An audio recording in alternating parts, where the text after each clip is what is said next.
everybody, welcome to my movie vlog. My name's John Campea. This is my quick review of the brand new Netflix series, the remake of Lost in Space. The basic premise of Lost in Space is this. After a mysterious large meteorite strikes the Earth, releasing a whole bunch of particles up into the air that basically darkens out the sky, humanity realizes that their long-term prospects for survival on the planet are not very good. So plans are put together to create a brand new colony on a distant inhabitable planet, and many families from Earth are chosen to go and be colonists. One such family are our heroes, the Robinsons. However, en route to this new inhabitable world, the Robinsons and a bunch of other colonists get their ship thrown off course, and they end up crash landing on this unknown planet, and they don't know where they are. Get it? They're lost in space, see? And then while exploring this new planet, young Will Robinson stumbles across an alien robot that he befriends, but this robot has a secret and mysterious past, just like, any good dramatic character. My basic feeling on this show is this. It's pretty good. It's a pretty good show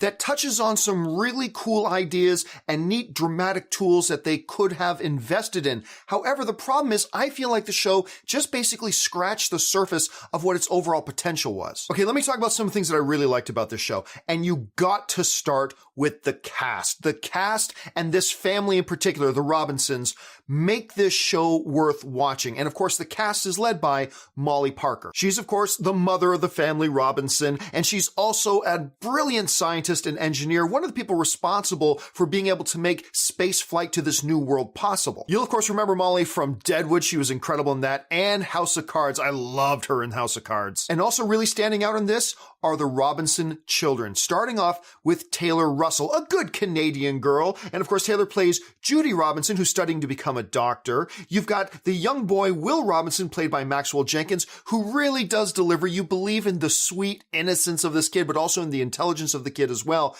And the one that really impressed me was the middle child, was Mina Sunwall. She plays Penny Robinson. She had this great authenticity, a little bit of snark, but a really good, I really loved everything with her in the show. They even gave her a great little love interest that was actually, you'd think would be sickening, but it was actually really kind of endearing. The other thing that really carries the show is just the basic premise of it. You've got a little bit of a Lost feel, not Lost in Space, but Lost feel to it as well. You've got the Robinson family and a bunch of other colonists all stranded on this world, and you get what comes with that, fighting for survival, fighting to get rescues, all types of stuff in there. You got the mystery of the robot and just the general premise of how the hell are they going to get out of this. But while the performances are really good and their central characters are actually pretty well put together, and the fact that they had a great premise and some really neat dramatic ideas throughout, Lost in Space suffers from, as I said at the beginning, not going very deep into those things that they explore, not really investigating into these initial ideas that they introduce us as an audience to.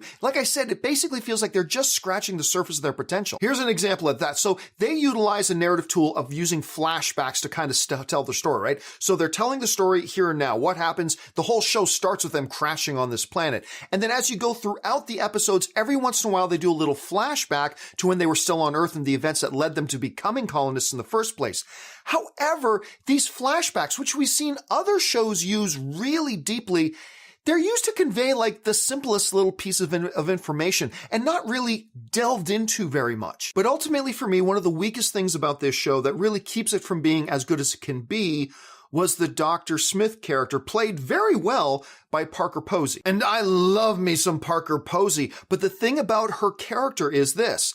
She doesn't feel like she belongs in this movie. Like the tone of this character is so out of pace with everything else that's going on in the show. I remember the specific moment that it really hit me. It was around episode 3 or 4 or something like that. I'm watching and I realized that's what it is her character feels like a spoofy, ridiculous character out of a Will Ferrell comedy. That's exactly what she came across to me as. Whereas none of the rest of the show feels anything remotely like that. It also makes the show feel kind of bumpy and disjointed when she's in there, because unlike everything else in the show, which has a consistent tone, she's just like out of the wrong movie. And while the robot is pretty cool and looks pretty cool, and they do some very fun little things with the robot, especially the relationship between Will Robinson and the robot, they actually do a pretty good job with some of those things. However, that's all undermined a little bit by the fact that they didn't seem to have any sense of logic with this robot. Like the showrunners didn't seem to have any kind of a Bible as to what is logical for this machine to do.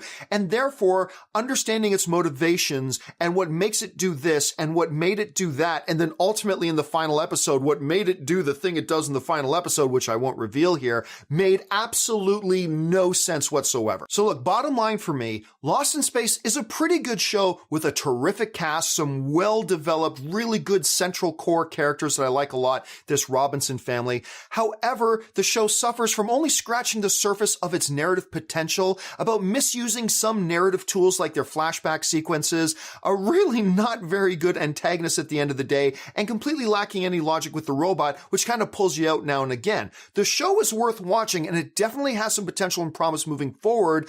I just feel like they've got some hurdles they gotta get over to improve for a season 2 if they get a season 2. So yeah, I'd say watch it, just don't get your expectations too high. Anyway, the important thing here is, guys, is what did you think about Lost in Space? Have you had a chance to watch it yet? If so, jump down to the comments section and leave me your thoughts. Listen, guys, while you're here, take a second, click on that subscribe button and click that little notification button while you're at it. Make sure you follow me on social media, simply at John Campea. That'll do it for me for now, guys. My name's John Campea. Thanks for visiting my movie vlog, and until my next video, bye-bye.